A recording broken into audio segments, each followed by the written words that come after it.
Hello, welcome back to 30 Days of Mania, WrestleMania XXVIII. Almost at the end. Almost at the very end. And as you can hear, The Rock's music playing in the background. The Rock came back to wrestle against John Cena once in a lifetime. Well, it wasn't really once in a lifetime, but you know, that's been talked about to death. Before we get to that, we have The Undertaker. Actually, no, we have Daniel Bryan versus Sheamus. We watched that match because, you know, it doesn't take that long to watch. If you want to call it a match. Yeah. So what do you think about that whole Daniel Bryan Sheamus situation? And you should talk about it while I grab my phone. That kiss lasted longer. Yeah. I don't even know what to say. You said that it was like 12 seconds long, but 18 seconds is the official thing, I think. Yeah, and 15 of those seconds he spends, hang on, walking over to the girl, kissing her. AJ Lee. And then, okay, he turns around, Sheamus kicks him in the face, pins him, 1, 2, 3. At this point, Bryan was a heel, and you know, he was doing the whole, yes, yes, I'm the world heavyweight champion, just like throwing it in everyone's face, but they were starting to love it. And they started yesing him. Yeah, and when that match was about to start, and Sheamus and Bryan were in that ring, the crowd were just like, loads of yes signs in the front row, people chanting yes, and it was a great atmosphere until he lost. And we didn't watch this whole event, but when I watched it live throughout the event, you know, through some of the smaller matches, there were like Daniel Bryan chants. Yeah, like the matches that aren't of. No, I mean throughout the other matches that we didn't see. Yeah, but I bet they weren't smaller than that one. Oh right, no, right, okay, I see your point. Daniel Bryan chants, people were not happy about it, you know. But it wasn't a huge deal as it was now, where people aren't happy about, you know, the stuff that's going on right now in WWE. So the night after this on Raw, Bryan was so over, and the yes thing just took off completely. And by the summer, he was a face, and a big face in the company. That's 2 years ago. Yeah. No. So now The Undertaker and Triple H had a rematch from WrestleMania XXVII. The awful angle where Triple H, where The Undertaker came back about a week, not a week, about a few weeks before WrestleMania. Undertaker came back to face Triple H, and he had this horrible black wig, and I made a video about how awful that was, and I got a couple of thousand views, so many dislikes, so many comments telling me to go fuck myself, but I'm telling you, that wig was horrible. Undertaker came out and it was just like completely black wig that just stood out against his pale face. It just looked like it was curly. Come on, black or not, it doesn't matter because he always had. No, it was blacker than the black he had. It really stood out, and it was curly. It was curly. It was obviously not real. It was just so awful. Anyway, and then they did the whole thing where, oh, he's cutting his hair off because he couldn't stand, you know, the fact that Triple H wouldn't accept his challenge. And they had the promos where you see, like, you know, scissors and, you know, all the, yeah, it's been gone a year, and that's when he cut it off. But I did like the promos, you know, with like the wall with like all, you know, the pictures and stuff. He's reliving the match and how Undertaker felt that he kind of almost lost because he didn't get to walk out of the arena on his own 2 feet because he got beaten down so much. That wig wasn't any worse than the extensions or the wig that Hulk has under his bandana now. No, and that might even be worse because he's trying to pass that off as his real hair just generally. Yeah. Why? So yeah, Undertaker turned up with a bald head. He had a little mohawk kind of going on, a little short mohawk, and it was it was a Hell in a Cell match. I don't know where triple came from. It was a Hell in a Cell match, and Shawn Michaels was a special guest referee, and that was just so fitting, not only because the Shawn Michaels matches, but because, you know, Shawn and Triple H have such a history together, and it all just fit in perfectly. And before WrestleMania XXVII, Shawn Michaels was involved in the build up to that, so it really fit. And then of course Shawn Michaels and Undertaker had the first Hell in a Cell match, so it was just so fitting and really entertaining to have Shawn in the mix there. I really didn't, like, in the beginning, I forgot that he was there, all up until he was torn in between the two. Until he started getting involved. And yeah, and then I was like, oh right, Shawn's the referee. It's a very story-driven match that just really worked, and I enjoyed it a lot more than the 27 match. Purely because the 27 match, as good as it is, it's just so long. This one wasn't as long, but it was brutal. Undertaker got the shit beat out of him with a steel chair. His back was yellow and bruised. And for anyone who doesn't think wrestling is real at all, They should watch that match and see what happens to Undertaker's back, because it is bruised so badly. Yeah. Just after, I don't know, 5 minutes after he gets beaten with a chair, so you can actually see it getting the evolution worse. of the bruising. Yes, it starts out being red, and then you start seeing the purple on it, and it's almost fascinating. And then, of course, he gets him back. He gets Triple H back. And I am pretty sure that Triple H goes like... Yeah. when he gets the first shot, because he's not really holding it back that much. In fact, just going completely off topic, well, not completely, but the Royal Rumble this year, 2014, Brock Lesnar had a match with the Big Show, which consisted of Brock Lesnar just beating the shit out of Big Show with the chair, and it was brutal. And Big Show was on Austin's podcast, Stone Cold Steve Austin's podcast last week, I think it was. And Austin was like, so, you know... Who else's name is Steve Austin? I know, true. And he asked Big Show about those chair shots, and Big Show's like, you don't need to sell when you're taking chair shots like that. It's like the first four hurt, and then it's just like beyond, you know, especially when Brock Lesnar's hitting you. But yeah, chair shots were very brutal in the Hell in a Cell match between Triple H and Undertaker. There was a great spot where, you know, Shawn was getting really torn over, you know, how much Taker was getting beat down. He was going to call the match off. Undertaker's like, don't call it off, whatever you do, don't stop the match. And Shawn's like, oh, I have to stop it. And then that's when when you get worried, because you're pretty sure, because he almost is like, he worked it very well. You think that this is it, it's going to end the streak this way. I didn't think it would end that way, but it looks I understand. Really real. Yeah, it was done well. And then Taker pulled Shawn into the Hell's Gate to stop him from calling the match off, which is when, you know, Shawn decided to get involved when he hit Taker with a super kick, which turned him straight round into a pedigree, and you just think, you know, 2 finishes from Shawn Michaels and Triple H is surely going to finish anyone off. That was a moment that came out of nowhere, and when I watched it live, it got me for that split second. Very cool spot. And then the match ended pretty well as well. It's a really good story-driven, brutal brawl, and I really enjoyed it. And then at the end, all 3 guys kind of hugged each other at the top of the ramp and kind of just signaled the end of that whole 4-year story they told every WrestleMania with Shawn Michaels matches. Well, all 3 didn't hug each other. Shawn and Taker hugged, but Shawn and Undertaker were just holding Triple H up. They didn't really hug like Triple H was like... Well, yeah, but it was a group hug. They all were in a hug together at the top of the ramp. It was...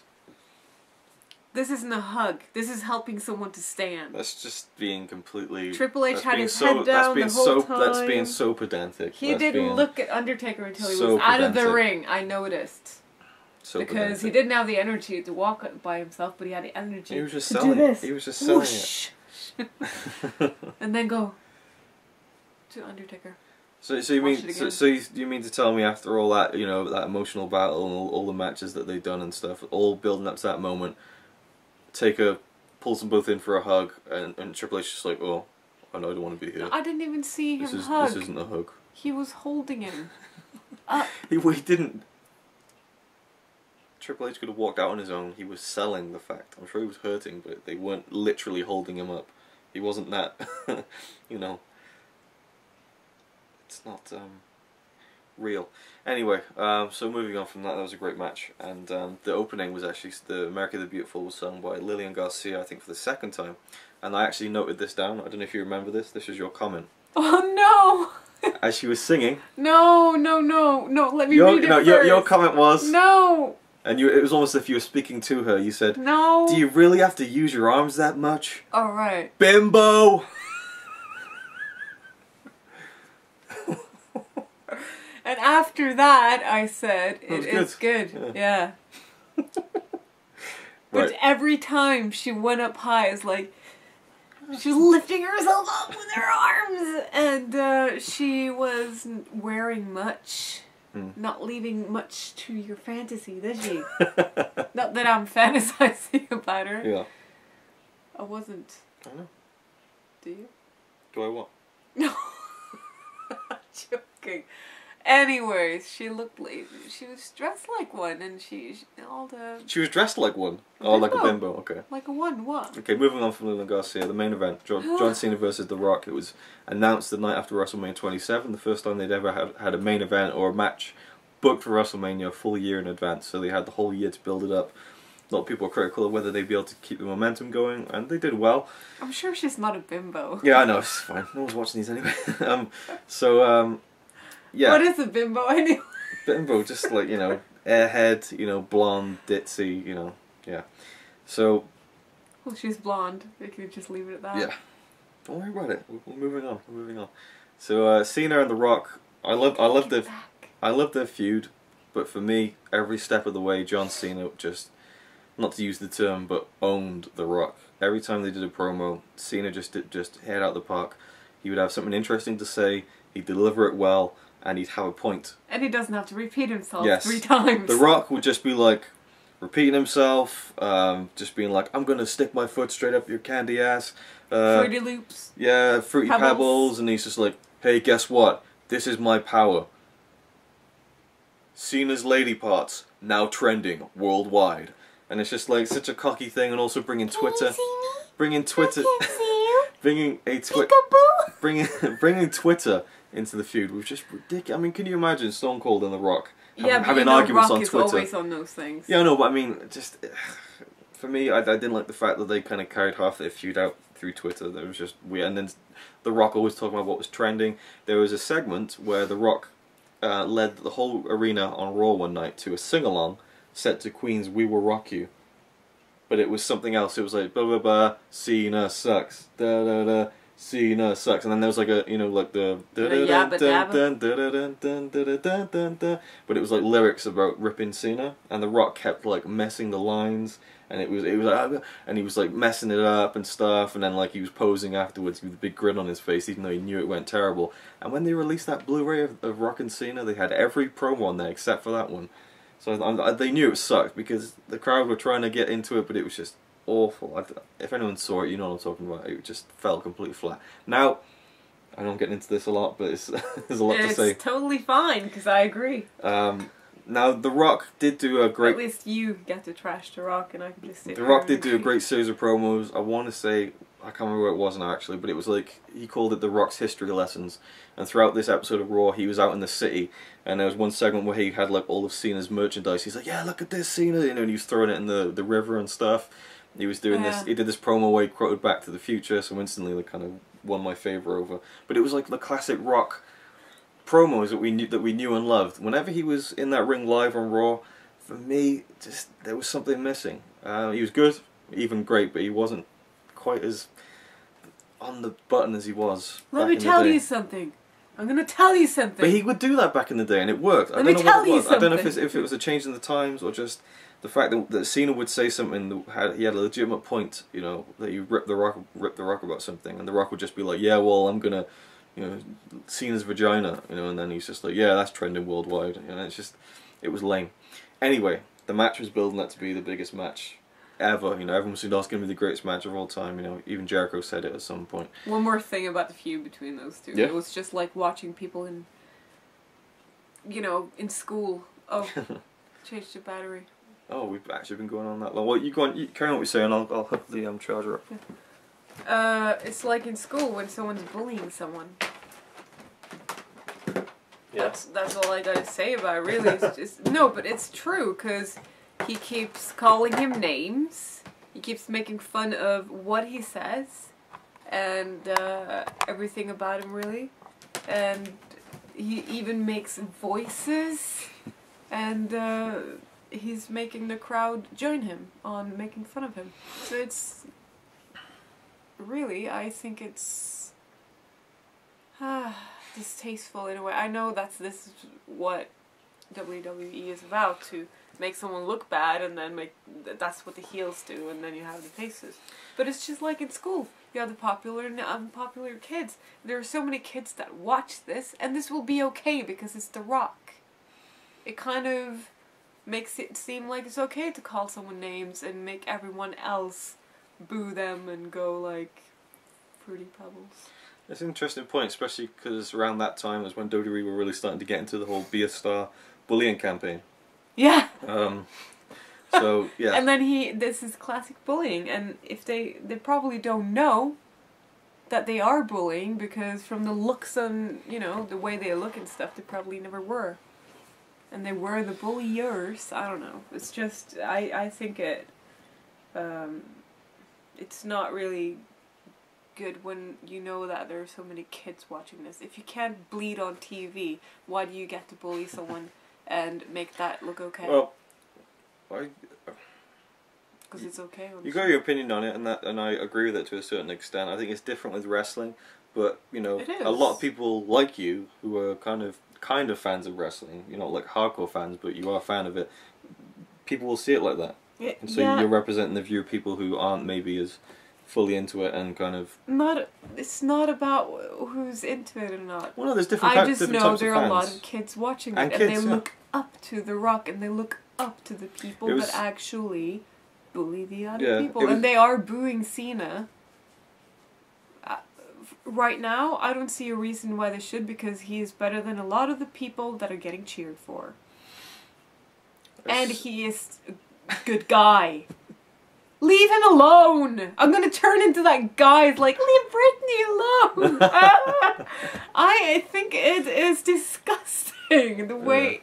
And you know what? It makes me like Cena even more because he can actually put up with it. As opposed to Batista, who can't even handle someone, just one person booing him. He goes purple in the face. Yeah. And it's not about me not liking wrestling as much as you do. Alright, no, well, okay, maybe that was the wrong way to put it. Yeah, but you're a different kind of fan. It's a petty way of saying it.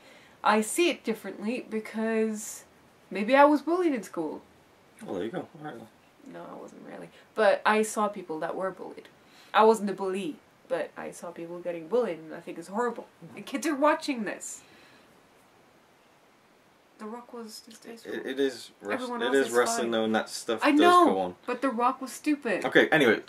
It's interesting. Cena's vagina is trending worldwide. Yeah, well, I think he said lady parts, but you know, he may as well have said. Anyway, it's interesting because you know neither were really heels, but it was one of those interesting matches. But it was a match I never thought we'd see. I never thought, because everyone talked about it, John Cena and The Rock, how great that match would be for years and years, and it just never seemed like it would happen. I remember The Rock came back in 2008 to induct his father and grandfather into the Hall of Fame, and he kind of in his induction speech was kind of almost less about his father and his grandfather and more about him kind of, you know, entertaining the crowd and stuff, and like he did a little thing with Cena and people were like, one more match, and Rock's like, like, no, that's not gonna happen. And it just seemed like he was not interested at all in coming back, and then of course he did come back to wrestle Cena. And yeah, not only once, but yeah, but twice. And this video's gone on so long, but who cares? We're near the end of this. You haven't even talked about the match. We haven't. No, the match itself. It had so much build-up, so much anticipation, and I think that might have worked against it. And I also think the fact that The Rock wasn't in full ring shape also worked against him. I think the fact that he's bigger now, he's much more bulky, and he didn't have quite the conditioning he used to have. And he's smaller compared to now. He put even more muscle mass on by 29, I think. But he, I don't know, maybe he was even spoiled by the fact that he returned to the ring in Survivor Series instead of that being his first match back. I don't know, but then they needed to keep the feud fresh and interesting. The match itself, I think is good. I don't think it's great. I think it could have been great. For me, it's just a bit slow in parts. I don't know whether that was to, cater to the fact that Rock was kind of out of breath a lot of the time, or what. But for me, what let this match down was really Cena a little. There was a few moments where he just, you're just like, oh, Cena, this is like the biggest match of your life. And the first rock bottom he took, he kind of almost took it on his feet. Like it was just like, oh. And when he was in what do you call the footlock again that Rock can't do? Oh, the Rock sloppy shoot, as I call it. Yeah. When the Rock tries to do a sharpshooter and he just doesn't do it properly. And Cena's like, and then he looks up. He grabs the rope. And the rope is right in front of him, like he doesn't even have to stretch his arm out. It was it's just a look on his face. That happens all the time, but an interesting thing, the Rock put him in the sharpshooter and he crawled over, he grabbed the rope, and it was like, okay. And then the Rock tried to go for the sharpshooter again, put it on, held it for a second, and Cena got the rope again. They just repeated the same thing twice. It just seemed a bit of a pointless use of time for me. He wasn't really selling, because usually, I know that it's like, oh, the rope, but it was just like, there's the rope. So I do agree, Cena wasn't really. But the ending was amazing. Yeah, there were some great spots in it. There was some great bits. Amazing. The crowd was hot for some of it. Again, I think maybe there's the slowness, and maybe they were expecting for the match to be as much of an electric crowd as it was for Rock and Hogan, because this was really the successor to that. You know, it really was icon versus icon, generation versus generation. If it wasn't so boring, it would have been. And in that match, Rock and Hogan, not much really happens. There are slow moments in that match, but the crowd was so great, it didn't matter. Whereas in this this match, the crowd kind of dropped out a bit until the good stuff started happening. So, which was just like 2 minutes before it ended. No, there was good stuff throughout the match, but it just got a bit too slow, I think, and suffered from that. But it was still a great moment, a great main event, and of course The Rock won, which I don't think many people were expecting. I think many people were just expecting it was a foregone conclusion that The Rock would put Cena over, and that's why he was coming back. But now that we know that he would lose to Cena at WrestleMania XXIX, spoiler alert, it makes sense. But we'll talk about that in the WrestleMania XXIX video. So that was a very long look at WrestleMania XXVIII. I think it's a good show. I really like it. I love the fact it was outdoor. I love the epic look of those outdoor shows and stuff. Fireworks. The fireworks again? And. Even though people got hurt 2 years ago. I thought the Undertaker Triple H was great. I thought the Rock and Cena match was a good WrestleMania moment. It wasn't a great match, but it was what it was. And yeah. I'm worried about Undertaker match this year. Why? I don't think it's going to be that good. I think it will. I almost wish it was him and Triple H again. No, that'd be overkill, I think. Yeah, because he's just going to kick out of the tombstone thingy. I still think it would have been great to have Undertaker and Daniel Bryan wrestle, because it would have been just something different, stuff that you've never seen before, and Undertaker wouldn't have to take many bumps and stuff, and Bryan's more of a striker and a submission worker, so it would be an interesting matchup. But Bryan's got... Brock is a striker. Well, Brock's a striker, yeah, but he throws you around like a rag doll, so Undertaker's going to have to kind of protect himself and try not to break any hips. Why I think it's that's why I think it's not going to be as good, because it's just going to be mainly punching. We'll see, and that's for another with no bleeding. That's for another video and another time. Thank you for watching. We'll see you next time. Right. What? Kashoom. Kashoom. What was it? Why did you have to go? Ugh. No, it's just I have so much to say about the future matches. Well, we'll make a video about that. I know, we will. Alright, thank you for watching. Kashoom. Again. I wonder if that means something in a different language.